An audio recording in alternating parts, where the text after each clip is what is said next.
کہ یہ پہلے مناظروں کے اندر اس کا دفاع کرتے رہے، یعنی گویا کہ ثابت یہ کرنے کی کوشش کر کہ ہم چشتی رسول اللہ کو صحیح سمجھتے تھے اور ہم یہ کہتے تھے کہ چشتی رسول اللہ کہنا صحیح ہے، درست ہے، یہ کہنا چاہیے۔ لعنت علی الکاذبین، کس نے یہ کہا ہے؟ رہ گئی بات مناظرے کی، تو مناظرے کے اندر آج سے تقریباً 11 سال پہلے یہ جو مناظرہ ہوا ہے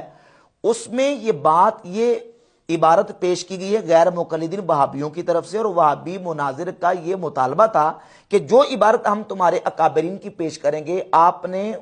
اس اپنے بزرگ کے اوپر کفر کا فتویٰ دینا ہے۔ اگر ہم آپ کی کتاب سے عبارت پیش کر دیتے ہیں اس میں گستاخی ہے، آپ کہہ دیتے ہیں یہ ہماری مسلمہ شخصیت نہیں ہے، ہم کہیں گے ٹھیک ہے آپ کی نہیں ہے، اس عبارت میں گستاخی فتویٰ لگاؤ، کوئی گستاخ رسول ہے، گستاخ اللہ ہے، گستاخ صحابہ ہے۔ میری بات تو سننا، آپ کو ٹائم دیتے ہیں۔ پہلی بات یہ ہے کہ یہ 800 سال پرانے بزرگ ہیں جن کی طرف یہ واقعہ منسوب ہے۔ طے یہ ہوا تھا کہ جو اہل سنت و جماعت کے وہ بزرگ جن کے ساتھ اہل سنت بریلویوں کا تشخص قائم ہے ان کا اپنے حوالہ پیش کرنا ہے۔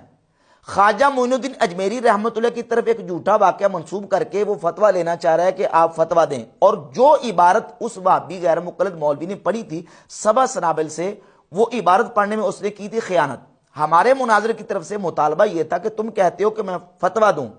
فتویٰ اس بنیاد پہ دوں جو عبارت تم نے پڑھی ہے وہ عبارت تم نے اس میں خیانت کی ہے، کیونکہ اس عبارت کے اندر یہ لفظ موجود ہے کہ خواجہ پر اس وقت کیفیت آ رہی تھی۔ اس کا یہ مطلب نہیں کہ ہم اس واقعے کو ڈیفینڈ کر رہے ہیں یا کہہ رہے ہیں کہ یہ واقعہ صحیح ہے اور اس کے مطابق جو بندہ چشتی رسول اللہ کہے گا وہ صحیح کہہ رہا ہے۔ کس نے یہ کہا ہے؟ نہ اس مناظرے میں کہا گیا، نہ ہم آج کہتے ہیں، بلکہ اللہ کے فضل و کرم سے تقریباً 6 سال پہلے میری اس پر ویڈیو ریکارڈڈ موجود ہے کہ میں نے اس کو کنڈیم کیا اور کہا تھا کہ یہ واقعہ جعلی ہے، یہ جھوٹا ہے، یہ ثابت نہیں ہے۔ حدیث کی کتابوں کے اندر نبی کریم علیہ الصلوۃ والسلام کی طرف جھوٹی باتیں منسوب ہیں،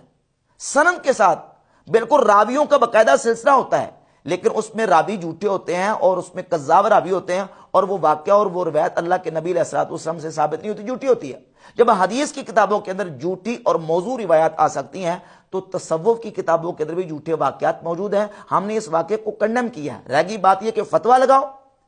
کافر کہو، تو یہ تو تم خود نہیں کہتے، تم نے خود یہ کہا ہے کہ چونکہ یہ ان کی طرف منسوب ہیں، ہو سکتا ہے کہ انہوں نے نہ کہی ہوں، 800 سال پرانے بزرگ ہیں، تو ہم بھی یہ کہتے ہیں، تم کہتے ہو کہ ہو سکتا ہے کہ ان کی طرف منسوب ہو، ہم کہتے ہیں ہے یہ بات واقعہ کہ ان کی طرف یہ منسوب ہے، یہ واقعہ درست صحیح سند سے